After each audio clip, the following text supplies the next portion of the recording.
शुभ संध्याकाळ मित्रांनो. तर आपण आजपासून शिकणार आहे नफा व तोटा हा डिटेलमध्ये. हा परीक्षेच्या हिशोबाने खूप इम्पॉर्टंट टॉपिक आहे.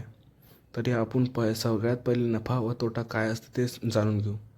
नफा म्हणजे एखादी मूळ खरेदी किंमत केलेली त्यावर आपल्याला मूळ किमतीपेक्षा जास्त किंमत मिळणे म्हणजे नफा होय. आपण उदाहरण घेऊ हराशीचं. हराशीत एखादा आडत्या एखादी वस्तू 10 रुपयाला विकत घेते व ती काही वेळाने